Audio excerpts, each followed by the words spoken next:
बघा, हे राजकारणाचं क्षेत्रच असं आहे, कभी खुशी कभी गम. त्याच्यामुळे राजकारणामध्ये मी नेहमी असं सांगतो की the biggest virtue is patience. पेशन्सशिवाय इथे काही नाही. 10 गोष्टी मनासारख्या होतात तर 20 गोष्टी मनाविरुद्धही होतात. पण तरी देखील या क्षेत्रामध्ये आपल्याला जर टिकायचं असेल तर पेशंटली काम करत राहावं लागतं. आता या निवडणुकीच्या निमित्ताने आमच्यासमोर मोठा प्रॉब्लेम काय आला, 17ला निवडणूक झाली होती. प्रत्येक निवडणुकीनंतर एक नवीन पिढी तयार होते. 17 नंतर एक नवीन पिढी तयार झाली. ज्याला 22ला निवडणूक लढवायची होती, 22ला निवडणूकच झाली नाही. 22पासून एक अजून नवीन पिढी तयार झाली आणि दोन्ही पिढ्या एकत्रितपणे 26च्या निवडणुकीत आम्हाला लढायचं आहे या दृष्टीने त्या ठिकाणी तयार होत्या. दुसरं असं आहे की अनेक वेळा एकेका प्रभागामध्ये 3-3, 4-4 चांगली मंडळी असतात, निष्ठावंत असतात. आणि मग प्रश्न हा पडतो की एका निष्ठावंताला दिलं तरी 3 निष्ठावंत तर राहून जातात. आणि मग त्यांना असं वाटतं की आमच्या निष्ठेत काय कमतरता आहे.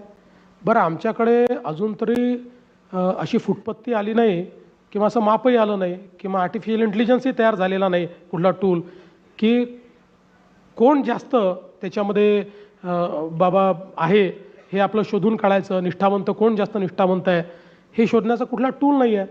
तेव्हा कोणालाही आपण एकाला तिकीट दिली की बाकी तिघांना वाटतं आमच्या निष्ठेत काय कमतरता होती, आम्ही इतके वर्ष काम केलं, आम्हाला काय नाही दिलं. दुसरं एक अजून असतं, इलेक्शनमध्ये अनेक वेळा इलेक्टिव्ह मेरिट हा देखील विषय असतो.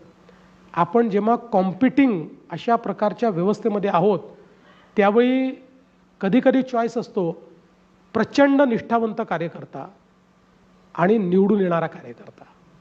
त्यावेळी दुर्दैवाने आजच्या जगामध्ये निष्ठावंतापेक्षा निवडून येणारा हा अनेकदा उजवा ठरतो. आणि मग अशा परिस्थितीमध्ये हे खरंच आहे की हा अन्याय होतो. म्हणून मी इतके वर्ष आता निवडणुका लढवतो आहे. दर निवडणुकीतला एक अनुभव आहे की काही जवळचे लोक दूर जातात, काही लोक अबोला धरतात, काही लोक 3-3 वर्ष बोलत नाहीत. पण मी आपला प्रयत्न करून शेवटी त्यांच्याशी संवाद साधून त्यांच्याशी आपली मैत्री पुन्हा मी स्थापन करत असतो.